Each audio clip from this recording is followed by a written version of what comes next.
Hi everyone, me again from sunny Stanfield, North Carolina. Actually, I've crossed the river. I'm into Monroe, Union County. The closest big town from here would be Monroe, North Carolina, if you are curious and want to look on a map. But beautiful Sunday morning, thought I'd get out and ride, and saw something on, been reading or watching actually videos online that Mike Haley 7 has been posting about things that he wished, there were things he wished he'd known when he was just starting riding, or maybe things he would tell people who were just starting to ride. And I thought, you know, that's an interesting topic, and maybe something that I could expand upon just a little bit here. What advice would you give to people who are new riders? I know not many of us on here are new riders, but we do come across new riders. I mean, I have my grandson someday is probably going to want to ride motorcycles. My son has ridden them and may ride again someday. And, you know, if they were to come to me and say, well, what's important? You know, what should I know before I get on a motorcycle? Well, I can only recount how I learned to ride. I bought a Honda 350 twin. It was the SL model. It was supposed to be the on-off-road, but there was not really much off-road with it. I bought that when I was, let's see, how old would I have been? I would have been just turning 19 when I went off to school. And the reason I did it was because of parking. You could drive a motorcycle right up to the door of your classroom and park there. If you had your car, being a freshman, you had to go all the way out to the far end of the parking lot, and it could take you 20 or 30 minutes to walk in from there to get to your class. So it was a no-brainer. Get a motorcycle.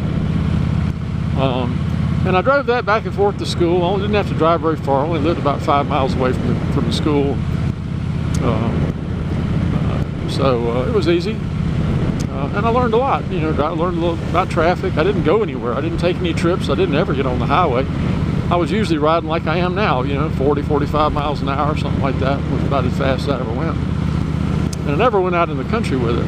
But then I did something that was to prove to be very a learning experience, and yet also had to pay the price for it. I got hooked up with some people who liked to motocross. And I decided, you know, I'd like to do this. And this was later in life. This was, I'm in my mid-20s now. Way too old to learn how to ride on a dirt bike.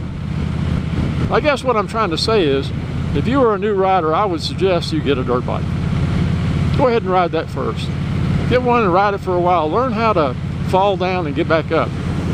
Learn what it feels like to have the front end wash out on you and go over the handlebars. You know, wear all the gear, you know, wear a helmet, wear chest protectors, wear shoulder pads, wear the whole stuff. You know, I don't want you to get hurt, but you need to get out and ride in conditions where you don't have very good riding, you don't have a good road to ride on. You got slippery gravel that you have to deal with, stuff like that. Here's what you run into out in the country sometimes. Don't know whether he's going to church or going to work. I mean, you just never know around here. But anyway, get out on, you know, get off road a little bit, get some experience, learn about the throttle, learn about the clutch, learn how to shift, learn how to move your weight around on the motorcycle. And once you're pretty confident with that, then you can get your first real street bike. I'd get something small. I don't know if they make something equivalent to a Honda 350 anymore. I bought mine used. It was very reasonably, very inexpensive. I don't think I paid $1,000 for it. And got good mileage, insurance was cheap, it was easy to fix and work on. I learned how to work on bikes. But I guess that's what I'm going to recommend. Start off-road, start in the dirt first, and then move your way up to a light bike. Once you get pretty confident on the Honda, go for it. Get anything you want. You're going to be surprised when you get on your first 800 or 900 pound motorcycle, that big full dress Harley or that big just big cruiser.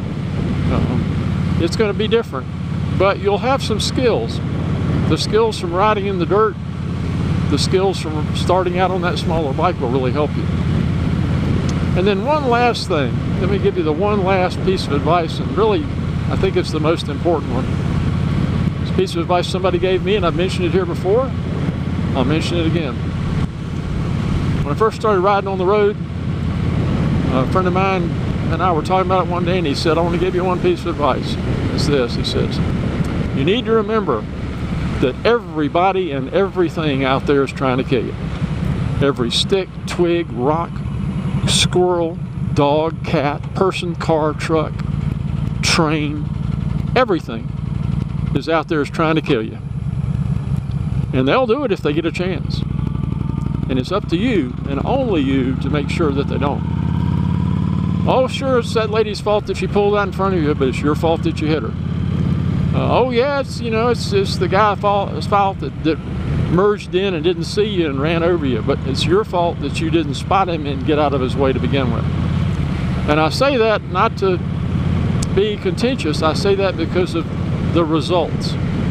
It doesn't matter what happens, it doesn't matter who's right or who's wrong. You could be 100% in the right. You could be calmly sitting there at a stoplight and somebody run into you from behind and kill you. And you know whose fault it is? Yep, it's your fault. And it's your fault because you pay the consequences. You have to be on the lookout all the time. And it's, you know, is it scary? Sure, it's scary. Do I think about it? Nope. Never even occurs to me anymore. I've been riding so long, it's ingrained so much into my riding style, you know, that I don't even think about it anymore. But I always look for it. My head's always on a swivel. I'm always aware of what's coming and what's not. Do things sneak up on me? Sure. Do I get too close sometimes to a bad situation? Absolutely I do. And it's always my fault because I didn't see it ahead of time. You just have to get to where you know what's happening and where it's happening. By golly, didn't I pass that tractor a minute ago? I think I did. He took a shortcut. And now I'm back following him again. Oh well. Well, I'll follow him just a little bit around this corner. I think I can see around the corner okay. Passing him again. Oh well.